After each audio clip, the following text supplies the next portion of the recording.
when Kiss You All Over hit, we were touring there for a few years with everybody, Aerosmith, Heart, Mm-hmm. you mentioned Fleetwood Mac. And then, of course, Mm-hmm. in the early 80s, we switched over to a country format and toured with particularly the Oak Ridge Boys. We toured with them for well over a year. Lee Oh, cool. Greenwood, the Gatlins. The Judds, actually, when they first started out, they were opening for us.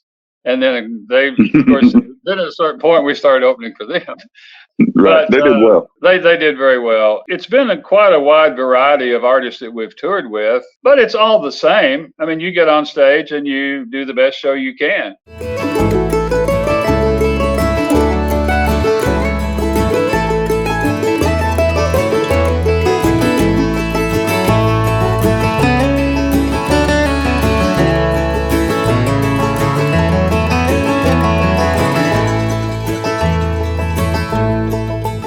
Before we get neck deep into today's episode, I want to take a minute to talk about something that's pretty important, your peace of mind.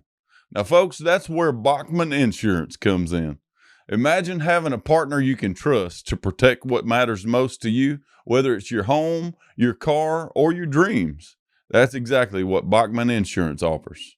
With Bachman, you're not just getting insurance, you're getting a friend in your corner, ensuring you're covered for life's unexpected moments. They believe in personalized service, tailored policies, and a commitment to community just like we do.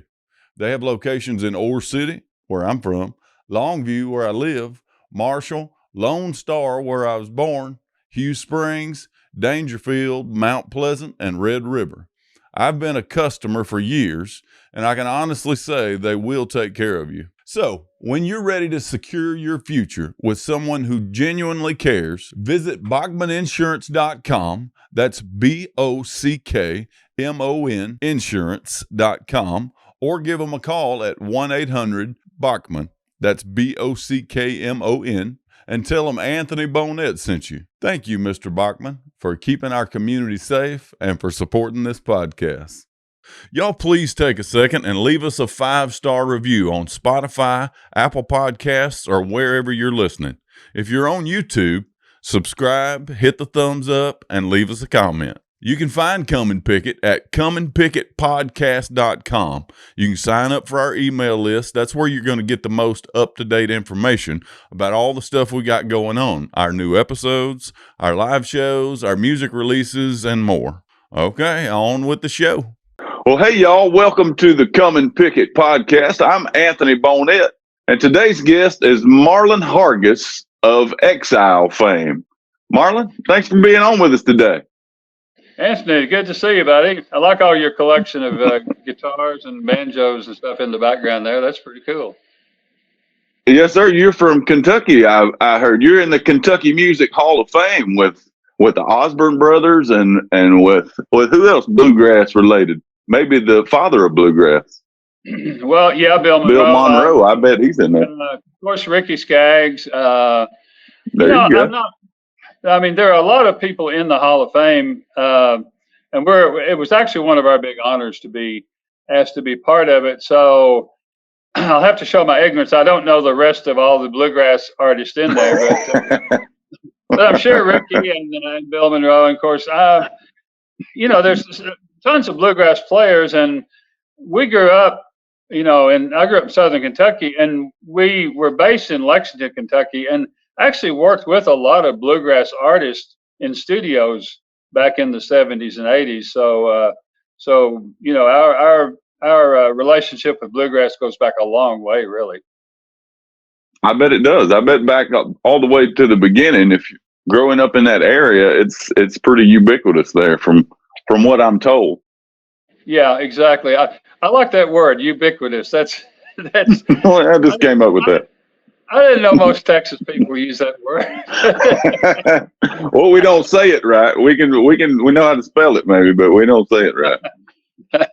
Yeah. So back in, so you kind of have a pretty broad in Kentucky. Like bluegrass is a real specific thing, and then there's the whole other world of music. So how did you kind of come up in music? What were your early influences? You mean me personally, or the band? You personally. No, you personally. Yeah. Well, I grew up on a farm in southern Kentucky, and my parents actually made me start taking piano lessons when I was like about 5 years old. And frankly, I didn't like it. Like most kids, I wanted to be, out playing baseball and all that sort of stuff. But they made me stick with it. And then about the time I was 13 or 14, coincidentally, that's when the Beatles hit. The Ed Sullivan Show. And at about that same time, some other guys around town approached me about playing in a band. And that's kind of what started the whole thing, really. Now, before that, I actually grew up playing in church for like gospel quartets and so forth. Okay. So like a lot of the guys in the band, we come from a lot of different backgrounds, not so much bluegrass, but gospel and country and British rock and roll and R&B. So I think that's why we have kind of a unique sound, because we come from all those different backgrounds, and and all of them have influenced us through the years. Absolutely.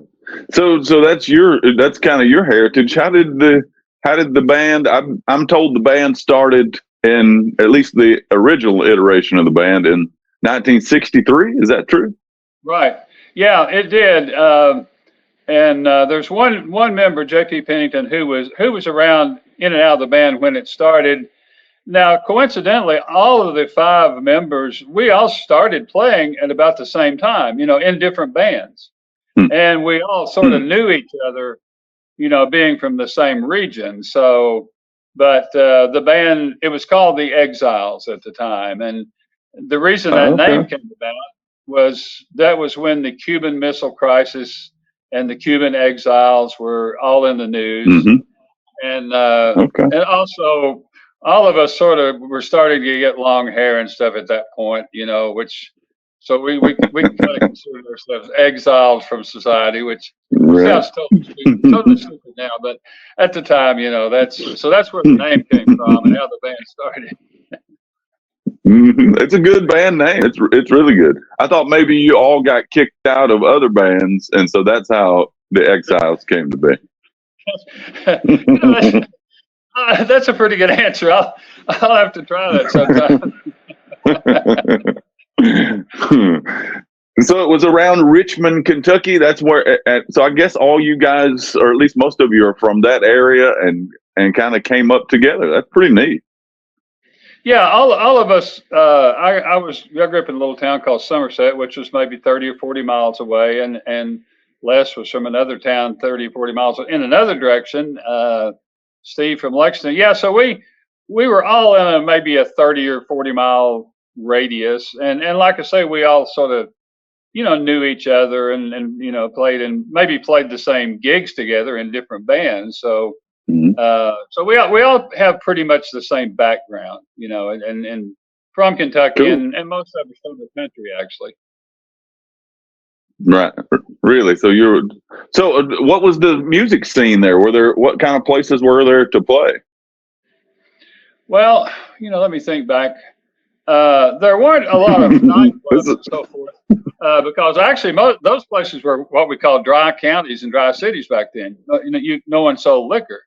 So there were no clubs anywhere close. So we mainly played high schools. Sorry, I keep getting little stuff coming in on my phone here. Let me readjust the. You're in high demand. Yeah. So to get back to the answer, there weren't any bars and stuff to play in. So we played what was called sock hops and junior, senior proms. Basically, pretty much anywhere we could. At that point, when musicians start out, as you don't make much money, and that's really, you don't really think too much about it. You just want to play, and that's how all of us individually started, just playing around town at school events and that sort of thing. So that's really where it started, and then gradually turned into maybe more paying gigs and sort of built up from there. So what was your first, in your mind, so you're playing for the love of it. What was kind of the first big break? there's a famous venue in near where we grew up called Renfro Valley.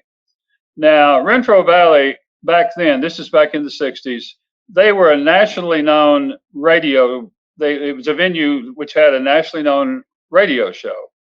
It was kind of on the same level as the Grand Ole Opry and the Louisiana Hayride and all that sort of stuff. So I remember after maybe kind of playing around in sock ops and stuff for a year or two, somehow the guy who quote managed to get us on that show, which was odd because we were a rock and roll band and that was strictly country and bluegrass. And I remember going over and playing for a big crowd of people and it being broadcast on the radio.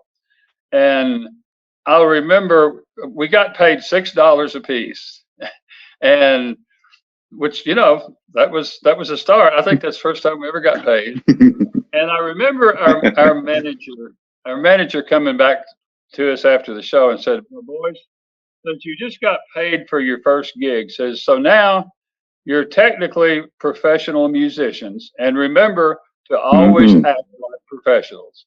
And I always remembered that, So that was kind of, I don't know if you call that a big break, but that was something at that point I kind of thought, this might be something I might want to do for a while, and maybe make a little money doing it. So 60 years later, here I am.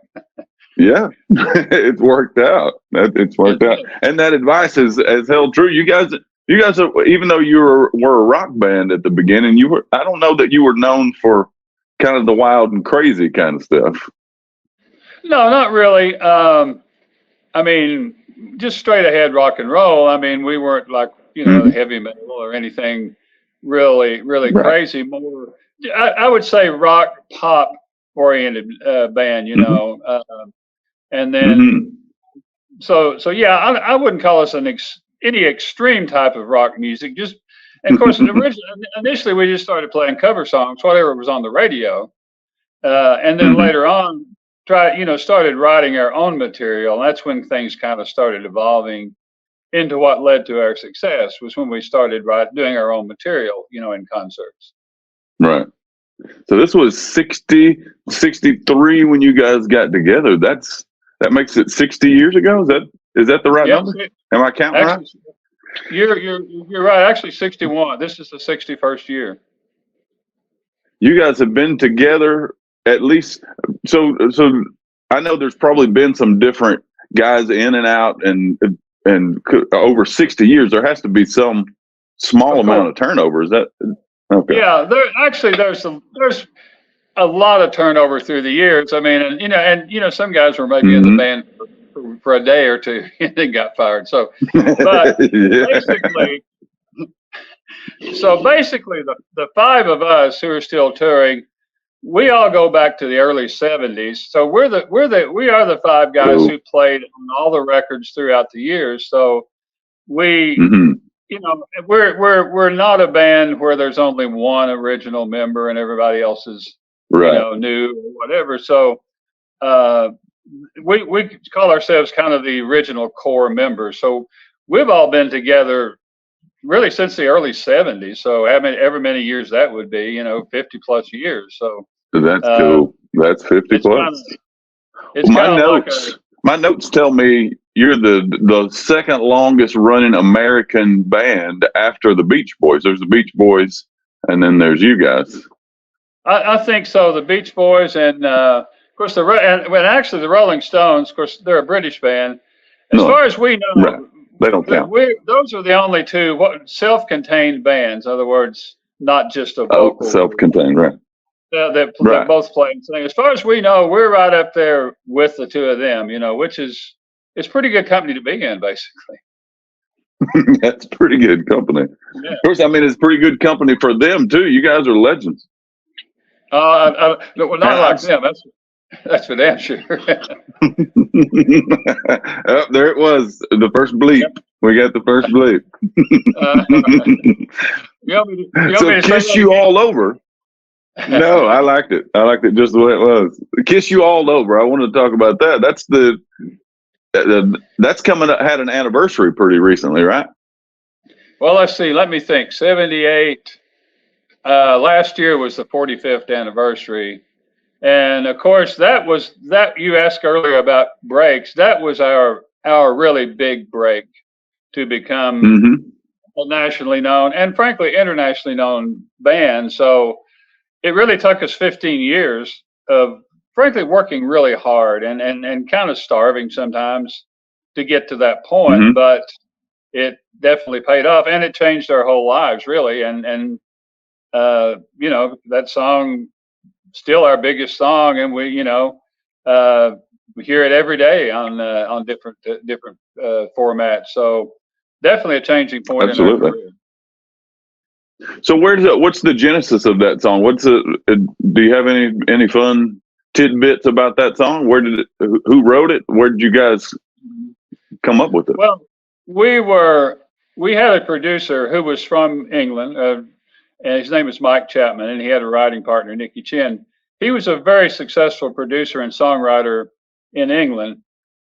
He moved to America, and through a series of really strange events, he ran across a tape that we had sent out to people.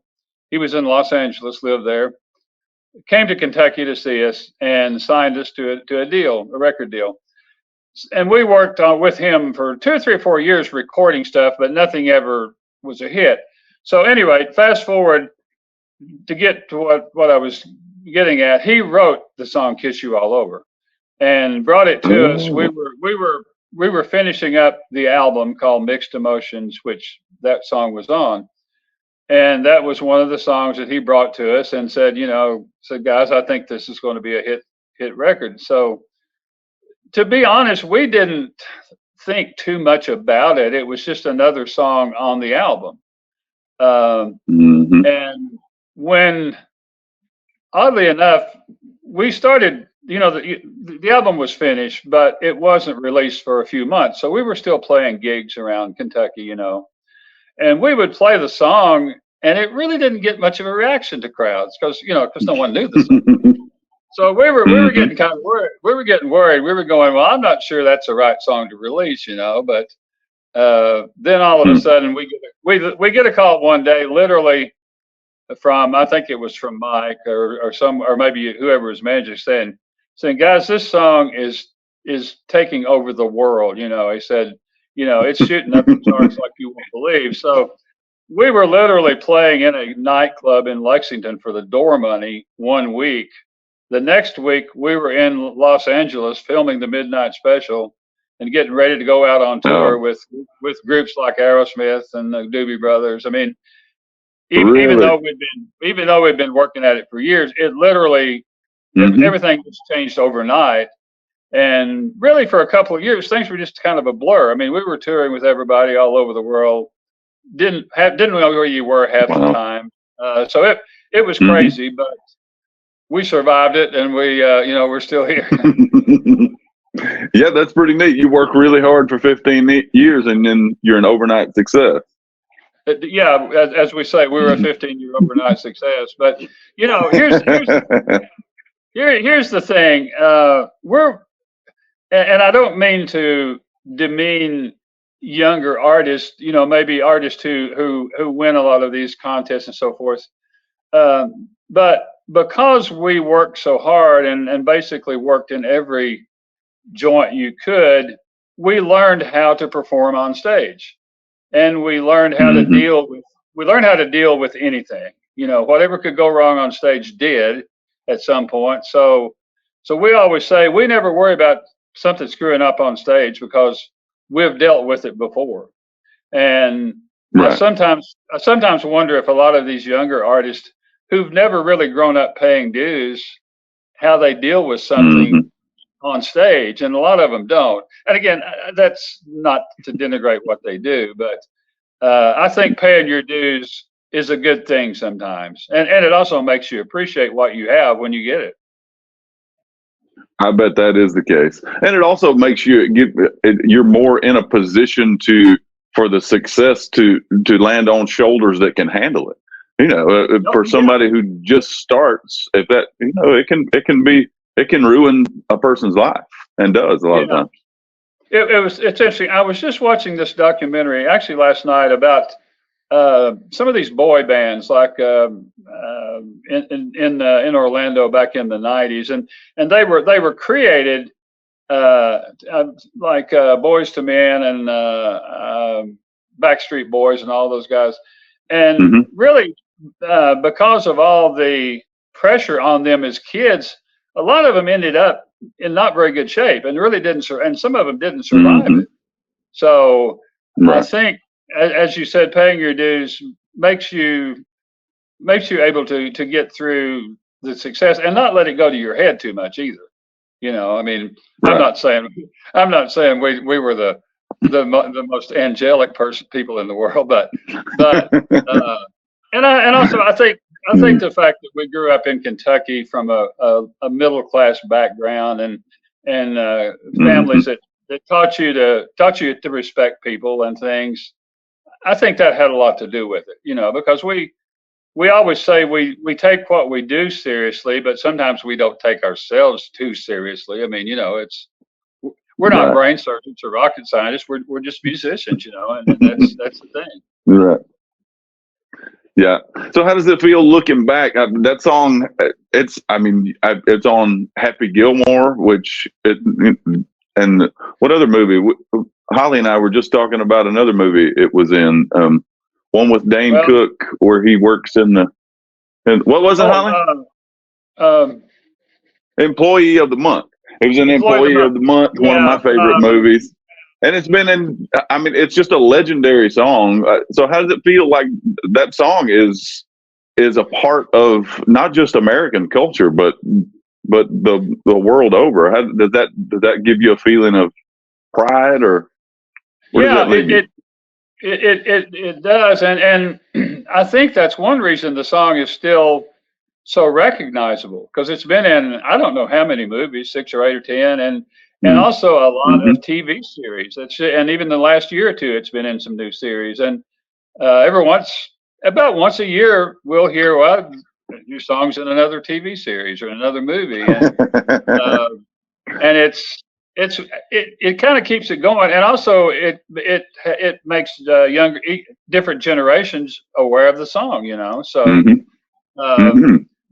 so it's one of those what we call a career record that a lot of groups aren't lucky enough to have that it's around for decades, and probably be around for Yeah. more decades. And quite frankly, we've never really figured out why. It's just one of those songs that just that It's just catches it's people's just a emotions. good song. It does. Uh, There's just something about it. It doesn't do too much. There's not a ton going on. no, It's not a banging hook like an AC/DC song, but right. there's just something about it that's classic and just such a subtle groove that it just carries you. Yeah, that you're right, and it's funny. We are now re-recording it again. We've got a greatest hits project that we're re-releasing, and in re-recording it, we realized how simple the song is. I mean, Mm-hmm. it's just, but for some reason, we hit the first two chords of the song on stage, and everyone just Mm-hmm. goes nuts. And I'll Yeah. also say, as a recording, it stands up. And that's Mm-hmm. due to our producer. I think it was recorded really well, uh, and the simplicity of it. It doesn't sound dated to me. It still sounds good, when you play it. So it's just one of those Mm-hmm. I songs agree. that recordings that we're very proud of, actually. I think you have a right to be. Definitely. Yeah, it's super simple. I listened to it yesterday or the day before, and that intro where it's just I guess it's a 1 and a 4 Yeah, intro. It's there's not much going on, but I knew exactly, like, it just brought me right back to the first time I heard it, and it's like, yep, yeah, that's it. It's just there's just something about it. yeah. It's kind of got a romantic, sensual groove, and It that's does. really it. And like I say, when we were recording it, it was just another song. Uh, I always thought here's the thing. I always thought that song reminded me of a song by Lou Reed. called "Walk on the Wild Side." Take a walk on the wild side. Hmm. If you I'll have analyze to the listen to two, that. you take a listen to that. If you analyze the two musically, they're very similar. Now, we weren't trying to copy that song at all, but it's just, Hmm. so my point was, I thought it was just going to be another album cut.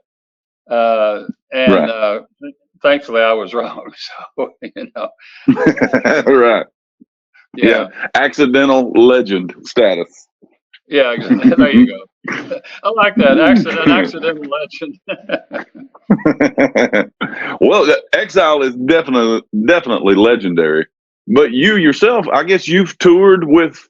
Were you on tour with Roy Orbison? My notes say Roy Orbison, Aerosmith, Heart, Fleetwood Mac, the Oak Ridge Boys, Alabama, and the Judds. So tell me something about that stuff. Well, I mean, and there's probably a lot more that's not listed there. Of course, when Kiss You All Over hit, we were touring there for a few years with everybody. Aerosmith, Heart. Hmm.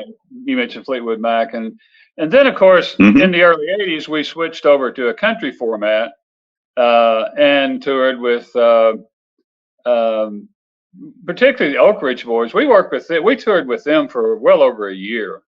Lee Oh, cool. Greenwood, the Gatlins, the Judds actually, when they first started out, they were opening for us, and then of course, then at a certain point we started opening for them. Right. But They did well. they did very well, and so it's been quite a wide variety of artists that we've toured with. But it's all the same. I mean, you get on stage and you do the best show you can. Uh, and that's just it. So it's been a really wide variety of artists, that's for sure. So what ends it? You referenced the band's shift from pop to country, I guess in the early '80s. What inspired that, and how did that kind of come to be? Well, we were, after Kiss You All Over, we had a couple of other singles, moderate success in the States. Now we were having a lot of success overseas in Europe and uh, Australia and Japan, everything. So we did some touring there, but frankly, we weren't having hits in the States. Things were kind of starting to taper off.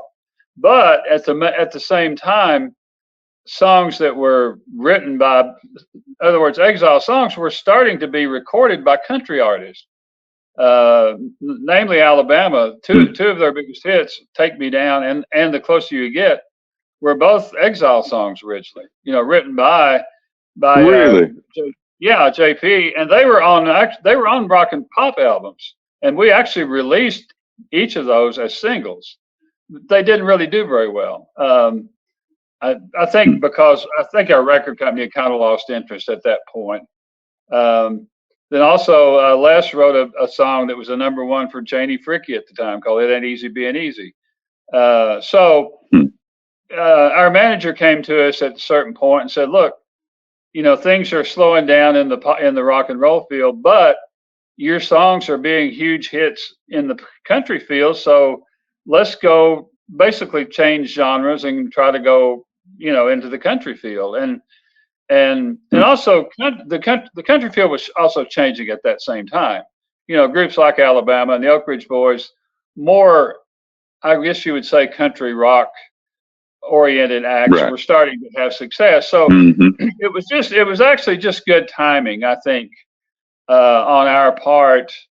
And frankly, we didn't really change our sound that much because we always had, I think, more of an R&B gospel background to what we were doing. So we didn't really have to change our sound very much at all. So we went to, Nashville, and I got a great country producer named Buddy Killen who produced our albums, and we had success fairly quickly. I mean, within a year or two, and thanks to guys like the Oak Ridge Boys, who were, just extremely nice to us and took us on tour, and people like that.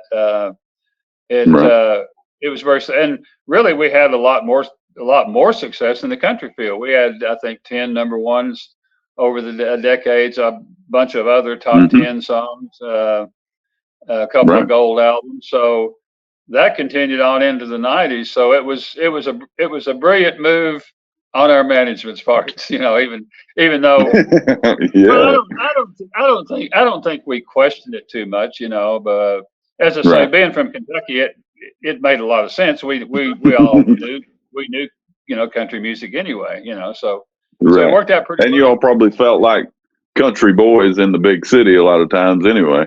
So country music was just a short step. Yeah, that's true. I mean, a lot of times when we were touring with, frankly, some of the more crazy rock acts like Aerosmith and people like that, I always felt a little out of our element, and when we were maybe in London and England a few times playing in some of these punk clubs, we definitely felt out of our element. So we felt right at home when we went to the country genre. Right. Did you? So you mentioned that your sound didn't change much. I'm interested in, because to my ear, the music. You're right. It didn't change much. So what? Did you change anything? Did you add a fiddle, like the Alabama song? You got to have a fiddle in the band. Did you? No. Pedal steel guitar? Anything? No. That was kind of our. Actually, that's one point. One thing a couple of things we insisted on. First of all, we insisted on playing on our own records, which was really unusual in the country music field. And I think we're the first group to do it, because everyone used studio musicians, because they're great studio players there, and still are. But we insisted on playing on our own records. And I don't know that we made a big issue of it, but we and our producer kind of agreed there was no point in bringing in extra musicians. I know on the first album, actually Ricky Skaggs came in and played a fiddle solo on one song. Oddly enough, Lee Greenwood came in and played a saxophone solo on another one of those songs, which was a real R&B sounding song. But other than those guys, we've never used any outside players. Which I think is unique, and it also lends us to being able to reproduce what we do live, and that's something when we record, we always kind of think, well, let's make sure we can reproduce this, and absolutely when we're recording it. So as you said, nothing changed much at all. We didn't have to add a fiddle or a steel or we didn't feel like those kind of instruments really fit what we did. So it never was really an issue through the years. Yeah, I think that's true. I think you guys you've got your own sound, but it's more of a melting pot kind of sound. It's got some flavors of kind of Beatles kind of sound, no doubt. Yeah. In a lot of songs, but you're also broad. Like you don't have, all your songs don't sound the same, even as far as genre. You're kind of broad.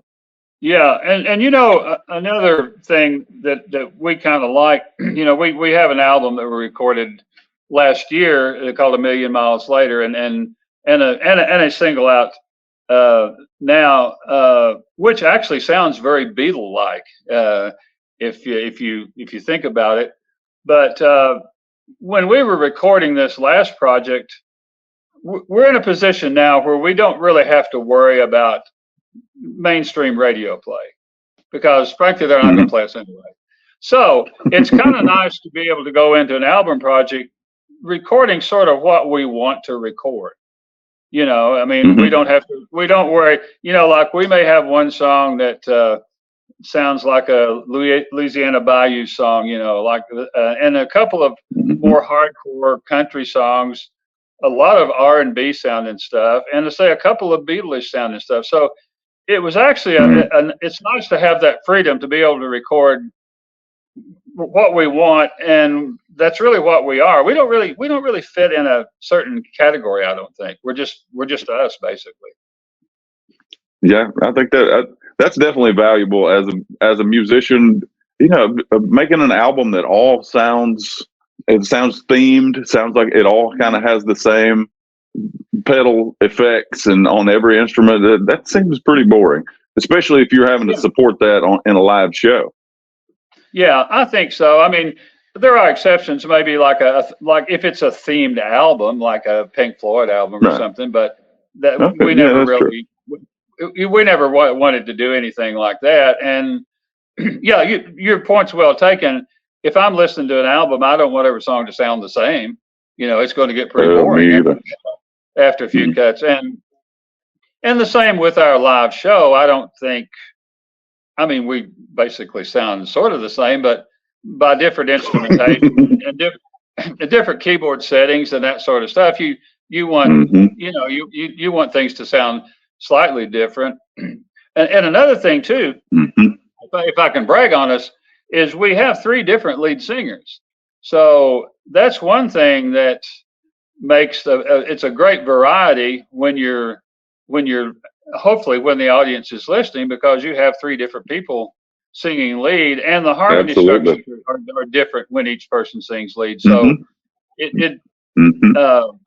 because I know I've gone to concerts where there's maybe been a great solo artist, but frankly, after an hour and a half, you kind of, I wouldn't say you get bored, but it's kind of the same voice, you know. So no, I would say that. I would say you do get bored, and it's not because they're any less great, but after 10 songs or 20 songs, you've heard it.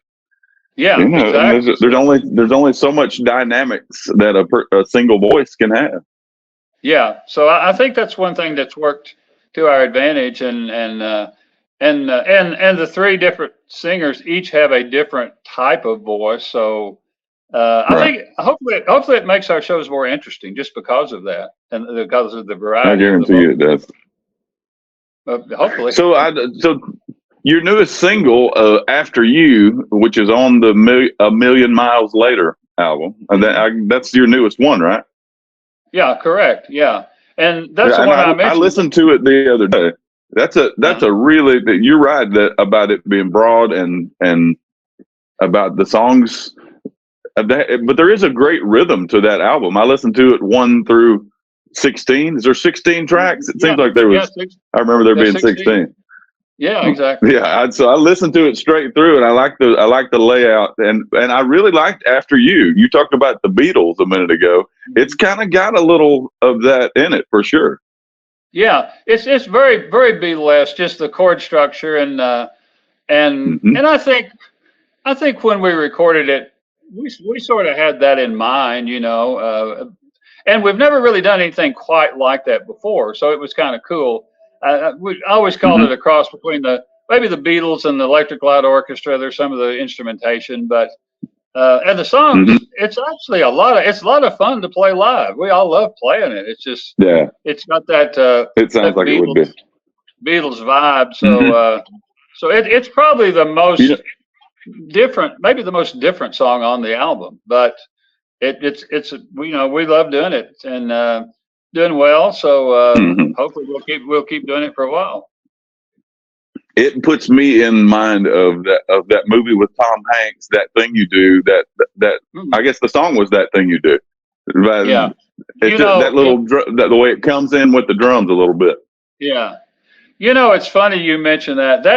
That's one of my favorite movies. That movie captures me and Exile more than any movie I've ever seen, because it's you know, it's people who grew up in a small town. You know, the record store was in an appliance store. I mean, I basically lived that movie. And when Exile first started, they went on the Dick Clark Caravan of Stars tour.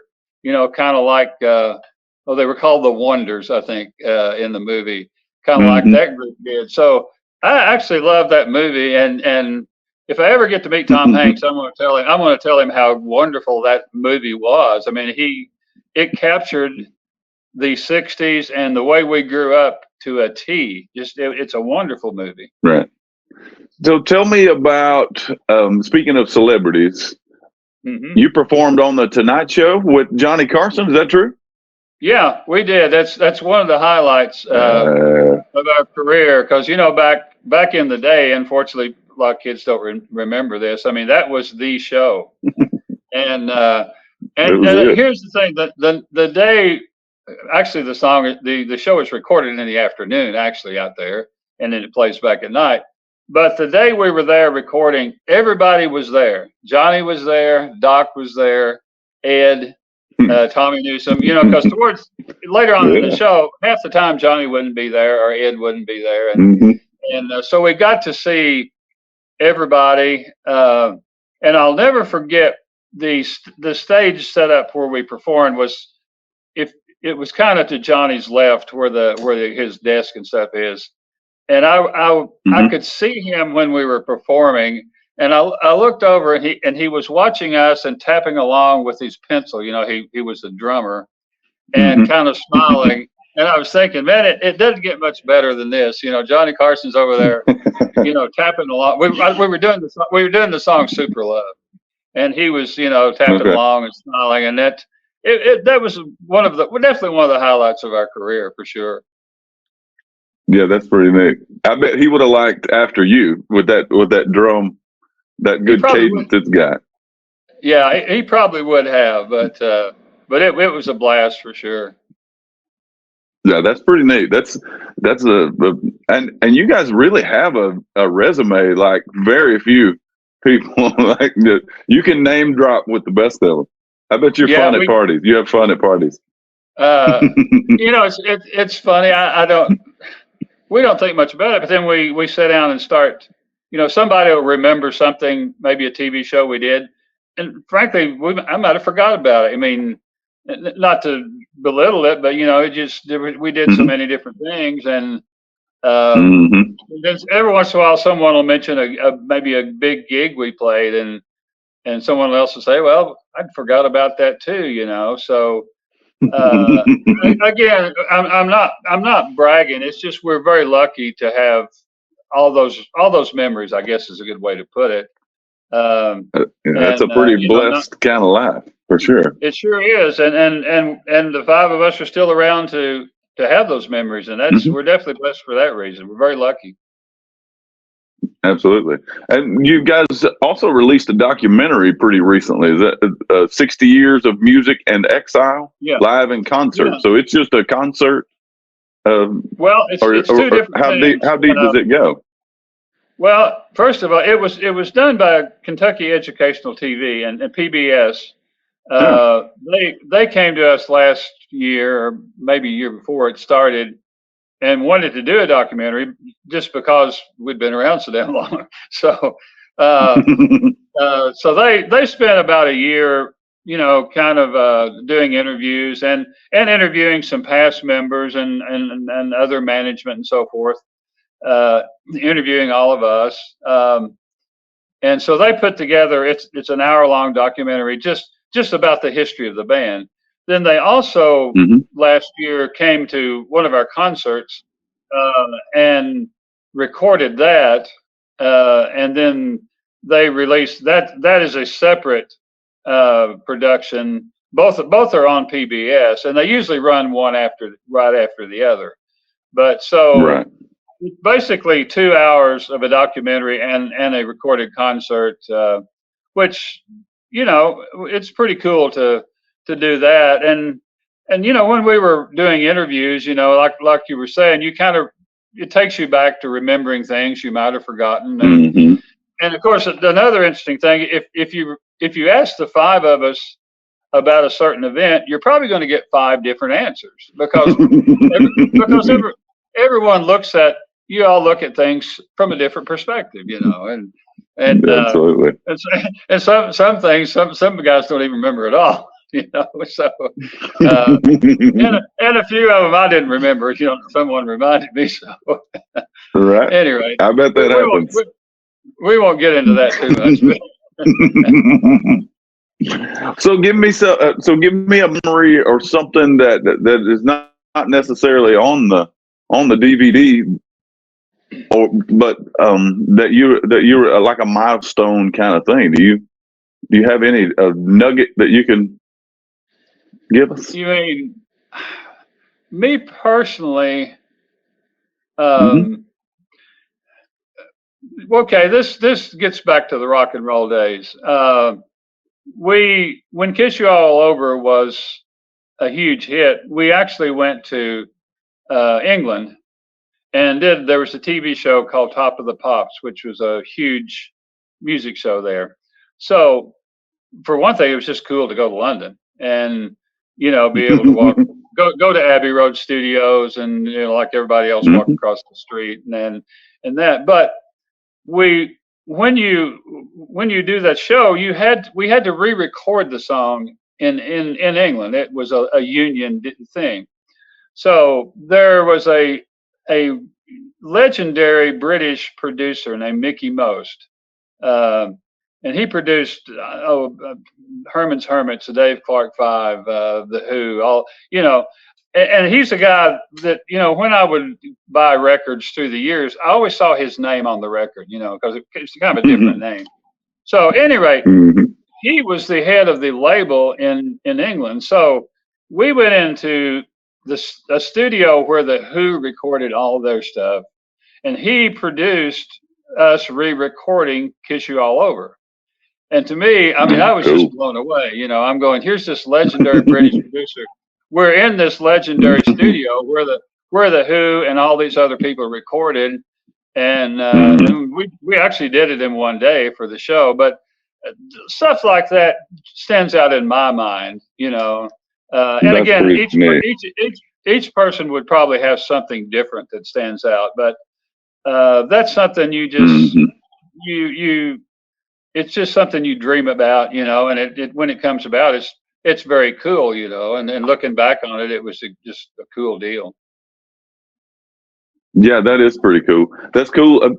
Part of what's cool about that is looking from my perspectives is seeing you and you guys. You're at the top of the heap as far as I'm concerned. But then I hear and I see you thinking about other people who you in your mind are the next level above you guys with the just kind of being in awe of being in kind of in the place where they stood and in the studio they recorded in. Oh, absolutely. I mean, there's always there's still people that I look up to and hopefully always will. Right. Another really cool thing. Oh, just a few years ago we were doing the Opry. We do the Opry fairly often. And Barry Gibb from the Bee Gees, he was backstage. He had actually come there with a couple of people, and an extremely sweet guy, very friendly guy. I mean, I think I somehow started talking to his wife, and his wife said, "Well, you should I'll bring him into the dressing room, and he comes in, takes pictures, just one of the nicest people you'll ever meet." And I'm going, I'm standing here with Barry Gibb from the Bee Gees. Total legend. Oh, absolutely. So there's always some, and I think at every level, there's always another level up. And I hope we never get tired. I hope we never become jaded and don't appreciate. So that's, there's, like if I were to ever have a chance to meet McCartney or someone like that, I'd be freaking out, so. Yeah. Well, is that so? Is McCartney? If you had a chance to collaborate with anybody, well, that's McCartney would have to be pretty high on that list. Yeah, go no farther. It would have to be McCartney, or I can't. Yeah, I think so. I mean, that's the top of the heap there. So. And it'll never happen, but you can always dream, I guess. Well, maybe he'll see this podcast. I'm sure he might see it. There's a chance he can see us. And call you up. There's always a chance. We'll put your phone number in the description just in case. Yeah, just in case. Give me a call, Bob. So, what do you hope will be Exile's lasting legacy? What do you see as being the lasting legacy of you guys? Well, I don't know. I mean, I don't think too much about that really. I th- I think just the fact that we did good music, that we played our music. I think we stay pretty true to ourselves. Uh, I hope people will remember that we were innovative. You know, we were, like I say, the first group to play on our own records. I think we were the first group to record digitally in Nashville. So, and frankly, from time to time, we'll have other groups come up to us and say that we were a huge influence on them, and that always makes you feel good.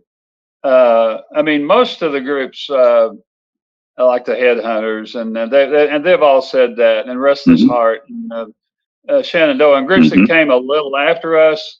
It's very fulfilling to hear them say that we were an influence, you know, and Right. uh, I don't know that the general public ever really has that concept. Mm-hmm. I just I just, you know, I just hope that our music will be around. And to get back to Kiss You All Over, I think that song will be around for decades. You know, I don't know how long. So that's somewhat. I don't know if it's a good legacy or a bad one, but it's, you know, that'll, Well, that's a good that'll, one. It's definitely good. I think that'll be our legacy, that we just made some good music and stuck with it and had a good time, Mm-hmm. basically. Yeah, music is kind of like that, where it has a short kind of generational, not appeal necessarily, but as far as from musician to musician, you can Yeah. really make a lot. You can really be something in the eyes of the very next generation, and then it kind of jumps down to the generation after that, Yeah. moving forward. But Yeah. you guys are definitely had a good thing, and you still have a good thing. Listening through that new album. It's really terrific, and I hope everybody goes and checks it out. Well, thank you. I appreciate So, that, and we're still touring. You know, we're touring a lot. We tour really. Last year we had our busiest year in decades, so we're still touring. And the thing is, we always kind of keep challenging ourselves. Right now, we're starting to work on another album, and cool. we always say if we get bored or if we feel like we're just going through the motions, at that point we'll stop. Mm-hmm. But I don't see Right. that happening right away. You know, everyone's still in good health, so luckily, and as long as we enjoy it, we're going to keep doing it for a little while. Yeah, and you guys if you get along and you're doing something, you still enjoy it, and if there's still an outlet for it, if people are still interested, and they definitely are. Yeah, I mean, if we still get, absolutely. we still draw good crowds, and Mm-hmm. you know, as long as, I mean, sometimes we're surprised at the size of the crowd, you know, and That's good. and another important thing you just brought up, the five of us actually we get along very well. You know, I mean, you know, over the years we've learned each other's little idiosyncrasies, and just don't sweat the small stuff. And actually, we get along surprisingly well for a band. You know, we don't really ever have any Mm-hmm. huge blow up. So, you know, you hear all these other bands literally having these backstage fights and knockdown dragouts. We've never really had that. Absolutely. You know, so we're lucky that we all still get along. Yeah, that seems pretty rare, but it kind of comes through in the music. Listening to that album, it really does. I mean, the fact that you guys can have three different lead singers, that's pretty rare, just because ego can get into that so quick, and each individual person wants their own group. Yeah, But that hadn't happened with you guys, so. No, you know, and to be specific, it doesn't happen when we're usually, and frankly, we usually leave it to the three singers who's going to sing, you know, the song. There's Mhm. never much of a disagreement. I mean, because usually, you know, because each voice is so different, you can usually figure out right away which voice fits the song. So I don't remember an argument about, well, no one says, oh, I want to sing this, and no, I want to sing this. It doesn't happen. So And I never thought about it. Maybe that does come through the music. I don't know. Hopefully. I think it does. There is a certain positivity and a settled, happy kind of feeling in the music, at least on that album, for sure. Yeah. Well, good. It's funny. I haven't really sat down and listened to the whole album through for a while. So I'm glad to hear you say, hopefully it does have a good flow and everything. So, because when you finish, when we finish a project, personally, I'm kind of done with it for a while, after we hear the masters and everything and think, well, everything sounds good. I may not go back and listen for a year or two. And then it's good to listen with fresh ears, so anyway, I'm glad it worked well for you. Mm-hmm. Well, it sounds like your advice for a new artist or for a young person in music is to find people first who you kind of get along with and who you're compatible with, and play the music you like. Yeah, I think that's really as just as important. Of course, you basically want musicians who are good musicians and good singers, but it's just as important to find someone you get along with.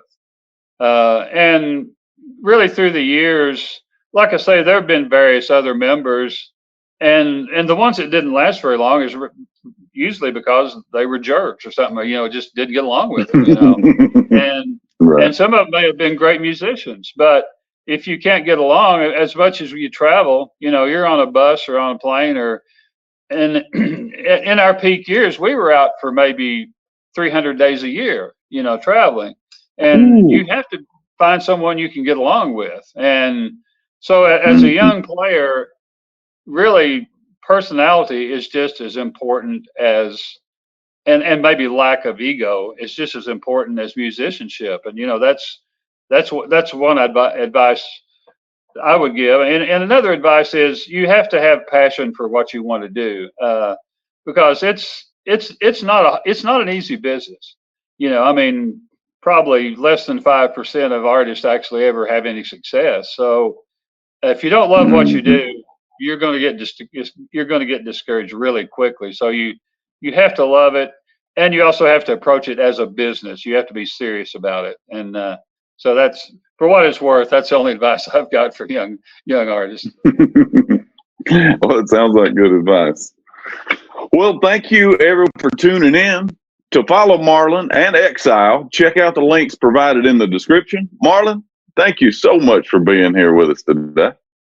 Man, it's actually been fun. You asked really good questions and brought up some good memories, and it's been very enjoyable. And I hope everyone else enjoys it as well. I hope so too. Hey, y'all, thanks for tuning in to today's episode of the Come and Pick It podcast. If you enjoyed the show, be sure and hit that subscribe button and leave us a review if you're into that. Your feedback will help us reach more listeners like you. We got a brand new episode of Come and Pick It next week and more amazing guests lined up for you. Don't miss it. Until then, keep on picking it.